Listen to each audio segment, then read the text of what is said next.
Guys देख सकते हैं, गाइस आप देख सकते हैं मम्मी कितनी गंदी पिक्चर बन रही है। अब मैं स्कूल जा रही हूँ। टाइम हो गया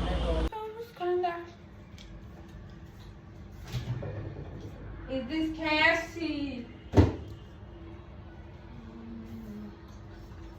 पता है मैं 130 में सिलेक्ट, मैम बोल रही कि बेटा अंडर 70 बिल्कुल हो नहीं सकती, ये बच्चे बहुत कम है, तो तुम अंडर 40 हो सकती हो, ठीक है।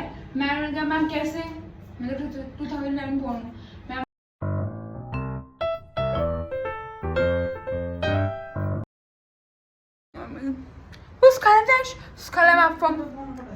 अरे यार मुझे दिख ही नहीं रहा आपका फोन किधर, देखो देखो देखो ना।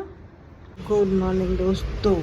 अरे बाप रे हाल क्या, देखो कितनी तेज आंधी आई ना, चेयर वेयर मेरे गमले में लुढ़के पड़े हैं और बारिश भी बहुत ज़बरदस्त आई है।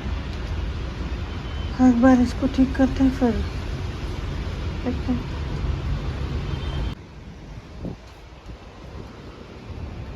ज़बरदस्त स्पीड की आंधी थी।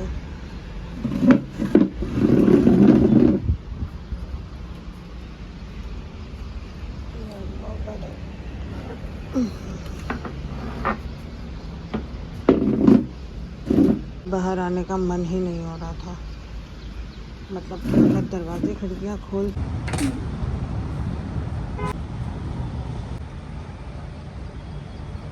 पौधा ना बहुत नाजुक होता है, अभी टूट जाता है। ये फिर दूसरे गमले में लगभग बहुत अच्छे से। जब ये सब हो रहा था बेटी के स्कूल जाने का टाइम हो रहा था और वो चली गई स्कूल, उनकी स्कूल बस आ गई थी। पर बारिश काफ़ी अच्छी आई है, मेरे बड़े वाले कमरे में पानी के लबालब भर गए हैं। ये टूटा है तो इसको लगाती हूँ किसी दूसरे गमले में। मौसम ऐसा है तो ये जल्द ही लग जाएगा। मेरा बैट जो पानी में गिर गया था उसमें दुनिया भर का पानी टपक रहा है। मेरी तुलसियाँ एकदम क्लीन हो गई हैं, धो धा के ढा चुके हैं। सारे ही पौधे इसको बेचारों को कहीं लगा लो, ये फट से लग जाते हैं। ये देखो बारिश आंधी आई है ना, चुप हो गया, जैसे सो गया ये। और फूल जितने इसे खिले हुए थे ना, ये देखो पूरी कलियां ये है। और कई दिनों तक मौसम क्लीन ही रहेगा, अच्छा दिखेगा। पूरी खिड़कियां मैंने खोल दी हैं, ये वाली भी, मंदिर वाली भी, तो से भी, बेटी के रूम की खिड़की भी खोल देते हैं पूरे घर में। वैसे तो दरवाजा ये खुला खोलने के लिए। आवाज आई बादल गरज रहे हैं।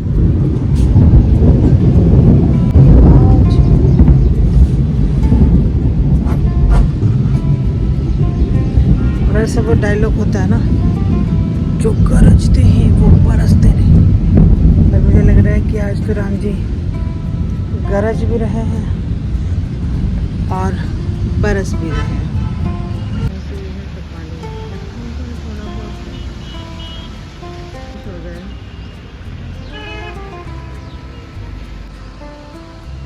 पानी नहीं दिखता है रोडों पर, बारिश हो रही है तो गरम गरम चाय पीने का मज़ा तो देखो अलग ही है। चलो बनाते हैं गरम गरम चाय। बेटी चली गई स्कूल, बेटा थोड़ा मौसम का वजह देते हुए सो रहा है।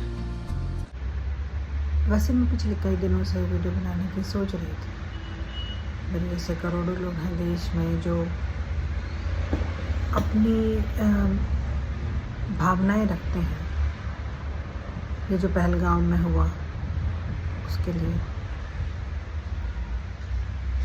जो लोग वो कहाँ रहे नहीं हैं या गए हैं तो बस 2-4 दिन के लिए, वो लोग वहाँ का माहौल नहीं समझ सकते।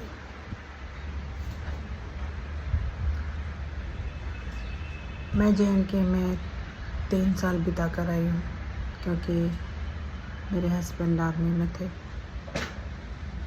और जब कारगिल की लड़ाई हुई थी ना, जिस टाइम पे, उस टाइम में वो वहीं थे। बिल्कुल यंग एज थी उनकी, 21, 22, 23 साल। तो जगह बहुत खूबसूरत था। वहाँ के लोकल लोग, मुस्लिमों से तो हमने कभी इंटरेक्ट किया नहीं, क्योंकि हमने बचपन से ही देखा था वहाँ आतंकवाद बहुत ज़्यादा है, न्यूज़ चैनल के जरिए, क्योंकि उस टाइम पर फ़ोन्स नहीं होते थे, जो हम खबरों में देखते सुनते थे वही। और उधमपुर फिर भी 20 इलाकों में से एक इलाका आता है। सच कहूँ, जब हम उधमपुर की मार्केट में भी कभी कभी जाते थे शॉपिंग के लिए, कुछ भी ज़रूरत की चीज़ लेने के लिए,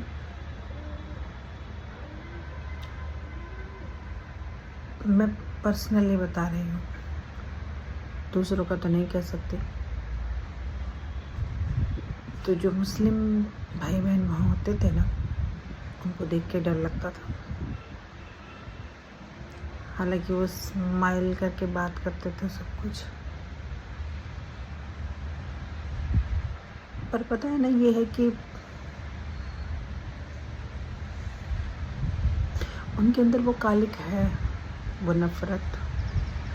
हिंदू नहीं है,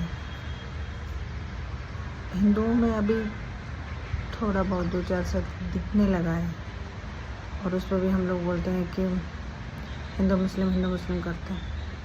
लेकिन भाई साहब, आप मुस्लिमों से बात कीजिए, दिखाएंगे कुछ, होते हैं कुछ। एक वाक़या बताते हो, मुझे उनके फ्रेंड का नाम तो याद नहीं है, इनके साथ ही थे वो भी आर्मी में। तो एक रात हम लोगों ने डिनर पे उन्हें बुलाया। ऐसा नहीं था कि हमारी बहुत ज़्यादा दोस्ती थी, और ऐसा भी नहीं था कि हम लोग आपस में बात नहीं करते, कैजुअल आते जाते बातचीत होना है। लोग वैसे ये लोग अपने काम से जब ऑफिस में जाते थे तो वहाँ इनकी इंटरेक्शन होती होगी। तो एक रात इन्होंने कहा कि चलो उन्हें खाने पे बुलाते हैं एज ए फ्रेंड। तो हमने उन्हें बुलाया, खाना वाना किया, इधर उधर की बातें की, आदमी की बातें, ये वो जो लोग जेंट्स लोग करते हैं, हम लेडीज़ लोग भी उनमें शामिल थे। हम 2 ही फैमिली थी, हम और वो लोग, नाम याद नहीं, उधमपुर की बात है। और बात में उन्होंने जिक्र किया कि वो वैष्णो देवी गए थे, और उनकी वाइफ बात करते करते ये भूल गई कि हम हिंदू हैं और वो मुस्लिम हैं। और उन्होंने कहा, मतलब गाली देकर, कि वो वहाँ बैठे ऊपर जाके माता रानी के बारे में, वैष्णो देवी के बारे में, क्या ही ज़रूरत है उस फला को वहाँ जाकर बैठने की थी। दुनिया पागल लगे उधर जाती है। तो मैं झेप गई, और मेरे हस्बैंड भी, और हम एक दूसरे को देख रहे हैं। हालांकि उसके हस्बैंड भी चीज़ भाप गए, उन्होंने उस बात को डाइवर्ट करने की कोशिश की, पर वो चीज़ मैं आज तक भूल नहीं पाई। उसके बाद मैं उनसे बात भी नहीं कर पाई, और माहौल थोड़ा अपसेट सा हो गया था। इतनी नफरत कैसे कर सकता है कोई? क्यों?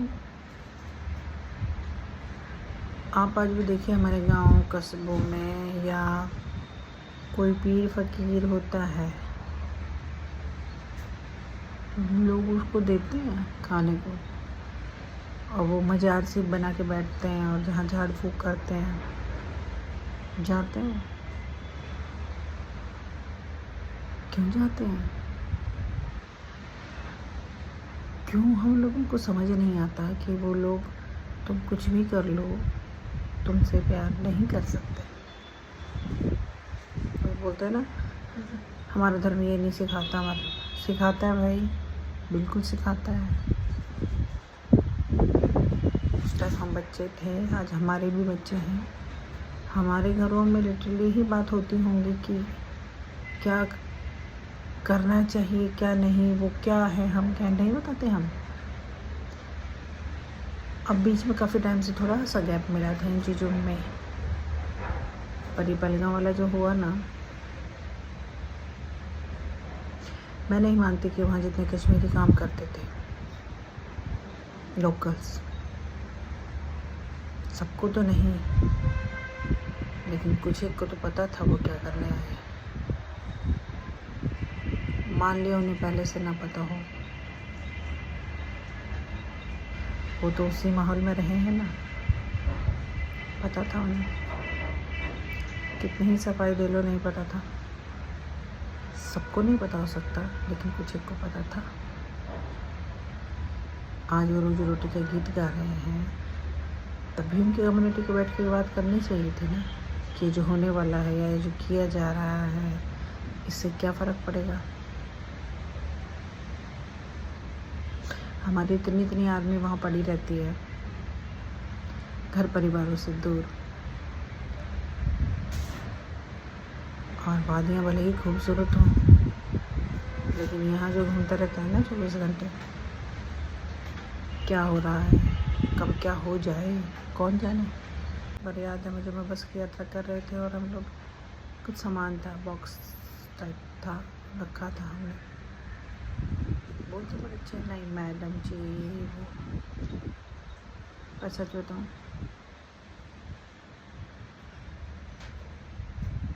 ऊपर वाले की दया से कभी कोई हादसा हुआ नहीं मेरे साथ, लेकिन उस वक्त होते थे। और जब वो बात करते थे या उन इलाकों में हम जाते थे ना, वो कांपते थे अंदर से, डर लगता था, बहुत डर। इस चीज़ें सुलझ नहीं सकती, इतना आसान नहीं है, क्योंकि रग रग में, नस नस में वो चीज़ भरी हुई है।